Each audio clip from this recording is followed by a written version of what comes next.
Bismillahirrahmanirrahim. Tolong ceritakan tentang sejarah maulid. Apakah maulid Nabi SAW termasuk bid'ah hasanah? Merujuk sabda Nabi SAW, hadis riwayat Muslim nomor 1017. Barang siapa yang membuat-buat hal baru yang baik dalam Islam, maka baginya pahala dan pahala orang yang mengikutinya, dan begitu pula sebaliknya. Maulid Nabi SAW adalah merayakan hari lahir Nabi SAW. Awal mulanya muncul tahun 230 Hijriah.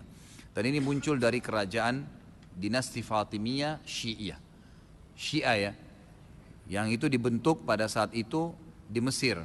Dan mereka punya 6 macam maulid, dan sampai hari ini di Iran masih ada tuh. Jadi yang berfaham Syiah memang mengikuti ini. Sayangnya banyak ahli sunnah yang menarik ajaran ini, pemahaman ini ke pemahaman mereka. Padahal sebenarnya pemahaman orang-orang Syiah. Dan Syiah ini jelas mengkafirkan sahabat, mengatakan Al-Quran kurang, gitu kan. Mereka punya 6 macam maulid. Maulid Nabi SAW, Hasan, Husain, Fatimah, Ali, dan rajanya mereka. Dan mereka pada saat membaca maulid dengan zikir-zikir yang sering kita dengar sekarang, itu ya mereka berdiri di tengah-tengahnya karena menganggap ruhnya Nabi SAW sedang lewat.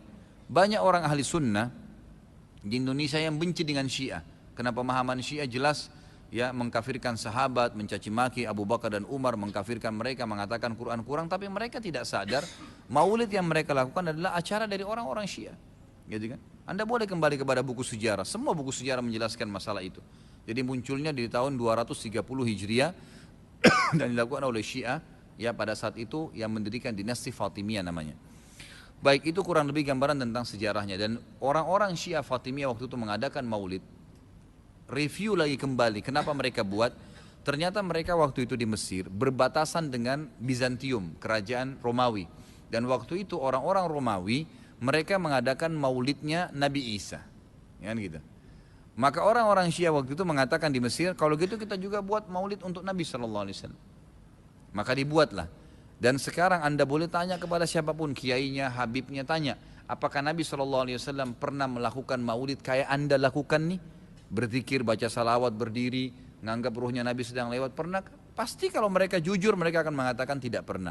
Ditanya, lalu kenapa Anda lakukan? Bentuk cinta kepada Nabi SAW. Bentuk cinta itu harusnya mengikuti dan mencontohi dan melakukan apa yang dicontohkan dan diperintahkan saja, nggak menambah, gitu kan? Karena kalau kita menambah seakan-akan kita menganggap Nabi SAW masih ada yang belum disampaikan.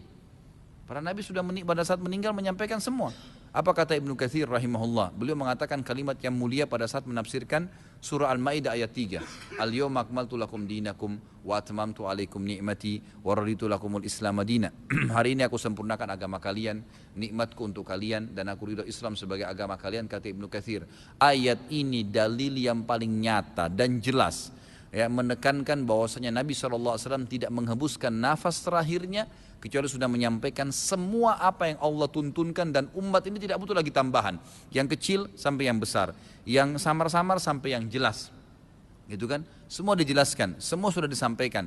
Dan Nabi SAW pada saat mau meninggal dunia di Haji Wada, beliau mengatakan halla ballagtu, ingatlah saya sudah sampaikan kepada kalian. Alla ballagtu, ingatlah saya sudah sampaikan kepada kalian. Sudah cukup semuanya, maka jangan ditambah, jangan dikurangin, saudaraku.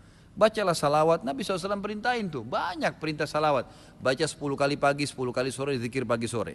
Boleh juga dijadikan sebagai zikir rutin kita tiap hari. Nabi SAW perintahkan untuk baca salawat, gitu kan. Dianjurkan untuk membaca. Di hari Jumat disuruh memperbanyak salawat untuk Nabi SAW. Setiap kali disebut namanya SAW, dalam majelis ini berapa kali kita katakan Nabi SAW, Nabi SAW. Itu semua fadilah, itu diperintahkan, gitu kan. Tapi jangan dikarang secara khusus, karena itu akan menambah. Sekali lagi, saya tidak menyalahkan. Kalau Anda ngotot mengerjakannya, mengatakan ini benar, silahkan, itu hak Anda. Saya menyampaikan apa yang saya ketahui, gitu kan. Saya tidak menyalahkan, tidak menghardik, saya mengingatkan apa yang saya ketahui. Kalau Anda anggap ini benar, terimalah, gitu kan. Karena orang yang bijaksana, orang yang berakal adalah orang kalau menerima, mendengar sebuah penyampaian dan itu benar, lebih benar dari apa yang dia ketahui sebelumnya, maka dia menerimanya. Ya, maka dia akan selamat dari sifat sombong, kan gitu. Kalau masalah hadis yang disebutkan tadi, Nabi SAW mengatakan barang siapa yang membuat hal yang baru. Jadi ini terjemahannya pun keliru sebenarnya, gitu kan.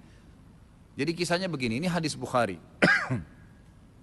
Nabi Muhammad SAW pada saat suatu hari, di siang hari, selepas sholat duhur, begitu kisahnya ya. melihat dari kejauhan waktu beliau mau keluar dari masjid, ada satu kaum orang Badui, Arab. Arab ini orang Badui dari padang pasir yang datang ke Madinah berharap mendapatkan sedekah. Karena miskinnya mereka, dalam riwayat ini dikatakan sampai mereka hanya menggunakan satu lembar kain yang tidak dijahit. Mereka cuma lilitkan di badannya, ya, kalau ada angin tersingkap aurat mereka karena miskinnya, dan mereka mengikat ujung kain itu satu sama yang lain di lehernya, gitu kan? Dan diikat juga di bagian bawahnya, sehingga memang peka sekali bisa kelihatan auratnya, dan dari muka mereka kelihatan, dalam hadis ini dikatakan kemiskinan, wajahnya sudah hitam, kelihatan tua sekali karena susahnya. Lalu Nabi SAW naik di atas mimbar sambil berkata, ini pentingnya mempelajari sababul wurudnya hadis. Sebabnya hadis disebutkan, sama kalau ayat sababun nuzul ya. Perhatikan hadis tadi yang disebutkan, ini adalah sababul wurudnya. Ini saya ceritakan sekarang.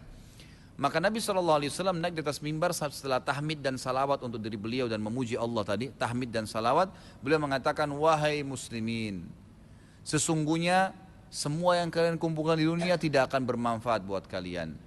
Semua akan habis. Sebaik-baik harta kalian adalah harta yang kalian infakkan selama kalian hidup. Maka berinfaklah sebelum datang masalah akhirat, datang kematian. Lalu dalam hadis ini panjang lebar Nabi SAW ceritakan masalah kematian, masalah hisab hari kiamat. Lalu motivasi, bersedekahlah sebelum terlambat waktunya.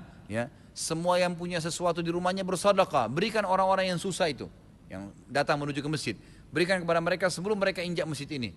Lalu kata Nabi SAW, bersedekahlah walaupun hanya dengan sepotong kurma. Jadi kalau seseorang antara kalian punya kurma di rumahnya satu butir, bagi dua. Satu dia makan setengah, setengah dia makan, kasih setengah orang miskin ini. Saking pentingnya bersedekah. Waktu itu, ikhwan dan akhwat sekalian, sahabat termotivasi, ada yang menangis. Ada satu orang, sahabat berdiri, lalu dia mengeluarkan semua yang dia miliki di kantongnya. Ya Rasulullah, ini saya sedekahkan. Dengan melihat orang itu melakukan, sahabat di masjid rame-rame melakukannya. Pada keluarin semua hartanya. Apa kata Nabi SAW?